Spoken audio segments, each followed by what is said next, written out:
Soft whispers can often lead to the hardest realities you will ever have to face. Experience our smooth, velvet-toned narratives that hide a sharp edge of truth and cinematic intensity. Join our community today and hit subscribe to feel every layer of the story. I paid for every nail in that floor, and she wouldn't even let me through the door. I didn't raise my daughter to be cruel. I raised her to be strong. There's a difference. I know that now. But standing on that porch in October, my hand still on the doorbell I'd pressed twice, I couldn't find it. I was 63 years old. My knees hurt when it rained. I'd worked 31 years as a licensed practical nurse. Night shifts, double shifts, holidays. The kind of work that doesn't look like much from the outside but grinds you down from the inside until you're hollow in places you didn't know could hollow out. I did it alone. Her father left when she was 4. I never remarried. I told myself I didn't have time. The truth was I didn't have anything left over. But I saved. Lord, I saved. Every raise, every overtime check, every year I didn't take a vacation because a vacation felt like something other people did. I had a goal. I wanted my daughter to have something I never had. A real start. Not scrambling, not renting some drafty apartment with windows that leaked, not lying awake at 2 in the morning wondering if the transmission would hold another month. Her name is Simone. My Simone. She was born in February during a snowstorm, and I walked 3 blocks through it to get to the hospital because the cab didn't come and I wasn't going to wait. She came into this world with her fists clenched, which should have told me something. She was always smart, sharp, the kind of girl who corrected her teachers and was right more often than not. She got a scholarship to a school in Georgia, studied business, graduated with honors. I was in the 3rd row in a yellow dress I'd had altered because I couldn't afford a new one. I cried the entire ceremony. She smiled at me once, crossing the stage, and that one smile kept me warm for months. She met her fiancé in Atlanta. I'll call him by what he was to me, her fiancé. He came from money, not obscene money, but the quiet, comfortable kind that makes people assume certain things about the world and their place in it. His mother wore jewelry to brunch. His father had a firm. They were polite to me in the way people are polite to someone they've already categorized and moved past. Simone changed around them. Slowly, the way water changes the shape of stone. You don't notice until you look back. She stopped calling as often. When we did talk, there was a new formality, like she was choosing her words for an audience I couldn't see. She stopped mentioning the neighborhood she grew up in. Stopped mentioning that I took the bus to work for 11 years before I could afford a car. When I asked her once if she'd told his family much about our life, she said, "I've told them what's relevant, Mama." I didn't ask again. The salon was her idea. She'd always had an eye for beauty, not in a frivolous way, but in a real way, the way some people understand color and space and what makes a room feel like something. She wanted to open a high-end nail salon in Buckhead. Not just a salon, it's an experience, she said, membership-based. Champagne, heated towel. The clientele she was imagining wore the same kind of jewelry as her future mother-in-law. She needed capital to start. She'd done the business plan herself, and it was good. I had a friend look it over, a woman I'd worked with who'd run her own home health agency for years. And she said Simone had a real head for it. The location alone would cost. The build-out would cost more. I had $200,000 in savings. I want you to understand what that number means for someone like me. That was 3 decades of choosing not to. Not to go on trips, not to replace things that still worked, not to buy myself anything that wasn't necessary. I ate leftovers for lunch every single day for years. That $200,000 was everything I had that wasn't my house. I gave it to her. I didn't give it as a loan. I want to be clear about that because it matters later. I gave it as a mother who believed in her child. We sat at my kitchen table in November, the same table she'd done homework on since 2nd grade, and I wrote her a check. She hugged me so hard I felt it in my spine. She said, "Mama, I'm going to make you so proud." I believed her. I had no reason not to. The salon opened in March. I found out about it from Instagram. Not from my daughter. Not from a phone call or a text or an invitation. I was sitting in my recliner on a Thursday evening, and a woman I'd worked with for 12 years sent me a link with a little heart emoji. "Your daughter's big opening. Did you go?" I hadn't known it was happening. I sat with my phone in my hand for a long time. The photos were beautiful. The space was everything she described. Marble countertops, low lighting, velvet chairs. There were flowers everywhere, white and blush. Her fiancé was in several of the pictures. His mother was in one, raising a champagne flute. Simone was in all of them, glowing. I wasn't in any of them. I told myself there must have been a miscommunication. Maybe she thought I knew and assumed I couldn't make it. Maybe the date had changed. I texted her that night. "The salon looks beautiful. Congratulations, baby. I wish I could have been there." She read it. The 2 little checks appeared. She didn't respond until the next morning, and when she did, it was brief. "Thank you. It went really well. Talk soon. Talk soon." I put the phone down and looked at my kitchen table and tried to remember if I had imagined the hug. I hadn't. I know I hadn't. 2 weeks later, I drove to Atlanta. I didn't tell her I was coming. I'm not entirely sure why. Some part of me, the part that had been a nurse for 31 years and learned to trust what the body already knows, understood that announcing myself would give her time to prepare something. So I drove the 4 hours and I parked on the street outside the salon at 11 in the morning on a Wednesday. It was even more beautiful in person. The window had her name on it in brushed gold lettering, Salon Studio.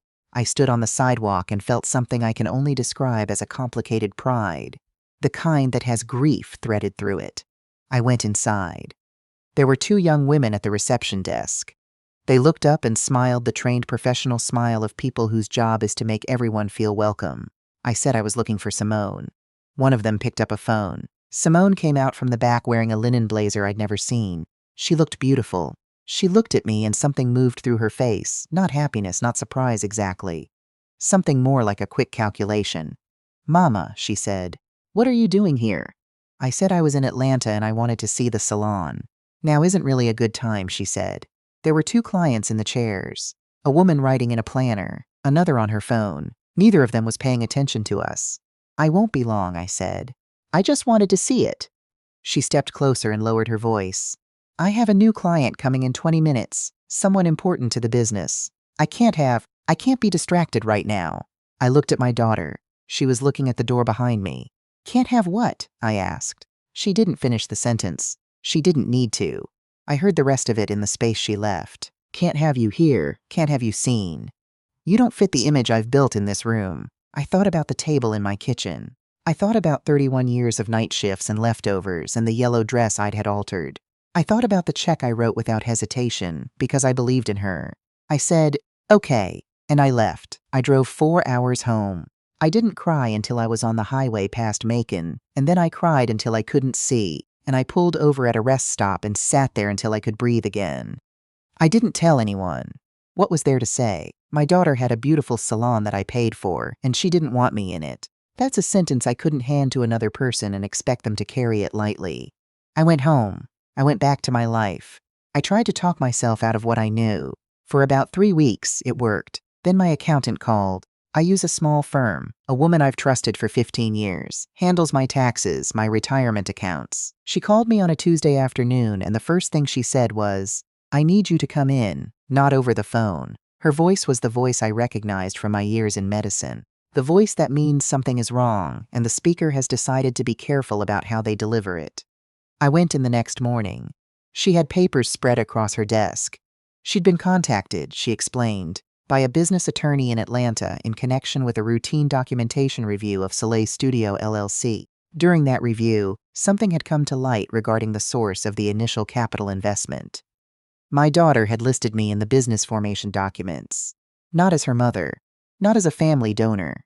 She had listed me as a silent investor who had since withdrawn from the partnership, which meant, on paper, that I had invested $200,000 in her business and then voluntarily signed away any stake or claim. Except I had never signed anything.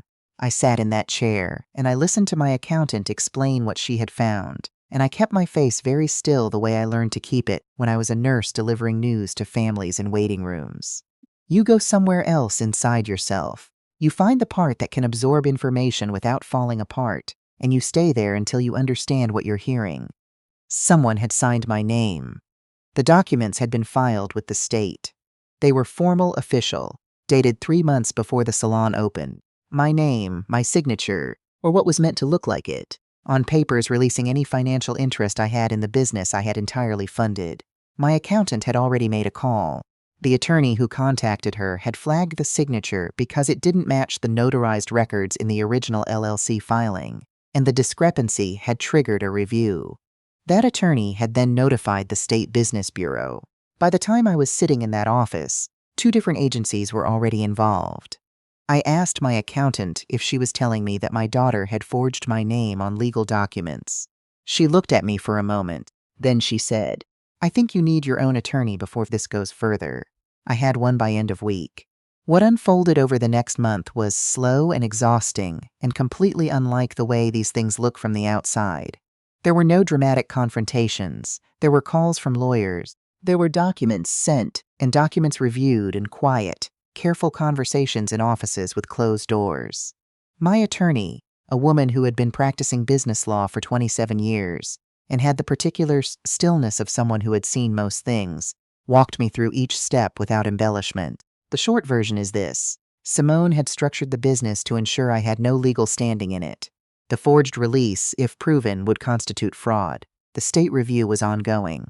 The business was not shut down, but it was under scrutiny, and any financing her fiancé's family had been considering for expansion was now on hold. I did not call her. She called me. It was a Friday night late. I was in bed. I almost didn't answer. But 31 years of being the person who picked up the phone at 2 in the morning had trained something into me that didn't know how to stop. "Mama." Her voice sounded like she'd been crying or trying not to. I said, "I'm here. I need you to understand that I didn't." She stopped. Started again. "It wasn't supposed to happen like this." I waited. "He said it would be cleaner," she said, "for the business. He said investors don't want to see family entanglement in the structure. He said we just needed the paperwork to reflect that you'd stepped back." I said, "Who signed my name, Simone?" Silence. "Who signed my name on those documents?" She said very quietly that her fiancé's father had a paralegal he used for business filings, and that she had genuinely believed, that the paperwork was something I would agree to sign if I understood the business reasons. And she had told herself it was just a formality, that it didn't mean anything, that she would explain it to me eventually. I have been many things in my life. Tired, lonely, proud, occasionally wrong, but I have never been naive. And standing in my kitchen in the middle of the night listening to my daughter tell me that a paralegal had forged my name on fraud documents, and she had let it happen because she told herself it was a formality. I was not naive about what I was hearing. I said, "You were ashamed of me." She didn't say no. I said, "You were ashamed of where you came from. You were ashamed of what I look like in that room, next to those women, in that neighborhood. And you were willing to sign my name away from my own money to make sure I stayed in a category you could keep separate from the life you're building." She started crying then. Really crying. I let her. When she stopped, I said, "I want you to tell me one true thing. Did you know about the documents before they were filed?" The pause before she answered was its own answer. "Yes," she said. I sat down. "I want to tell you that I said something strong and clear and memorable. But the truth is I didn't say anything for a long time. I sat in my kitchen, the same table, and I looked at the chair where she used to sit doing homework, and I tried to find the girl who sat in it inside the voice on the phone. I found her. She was still there. That's the thing no one tells you about this kind of hurt. The love doesn't go anywhere. It just has to learn to sit beside the truth." I told her that I loved her. I told her that love was not the question. I told her that what she had done and allowed to be done had consequences that were no longer in my hands. Because the state doesn't care that I'm her mother, and the law doesn't care that I wrote the check at a kitchen table in November. I told her I would not lie to protect her. She asked me what that meant. I said it meant that I would cooperate fully with whatever review was underway. I said I would not add to what was there, but I would not take anything away from it either. I said I hoped the attorneys could find a resolution that didn't end her business, because I had believed in that business, and I still believed she had the ability to make something real of it, but not on a foundation of forged names and shame. She said, "Are you doing this to punish me?" I said no.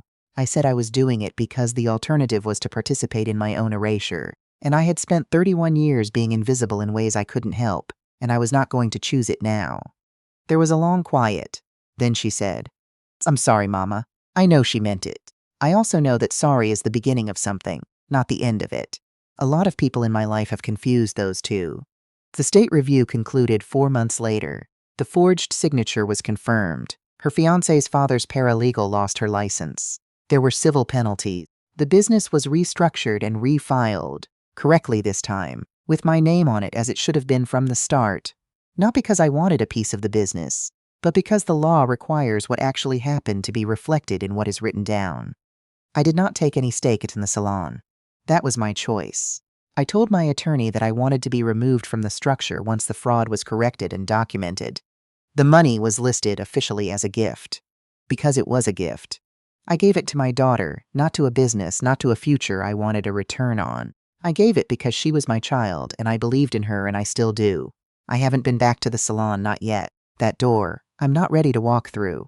What I have done is answer when she calls. She calls more now. Sometimes we talk for an hour. We talk about small things, what she's cooking, what I'm watching, whether the azaleas are coming back in my yard. We don't talk about that night yet. But we will. I know we will because she calls and I answer, and neither of us has let go. Her fiancé is still in the picture. I have no opinion about that I'm ready to share. That's a prayer I'm still working on. I retired in January. I finally have time to take a vacation, and I think I might. Somewhere warm. Somewhere I can sit by water and not have to be anywhere.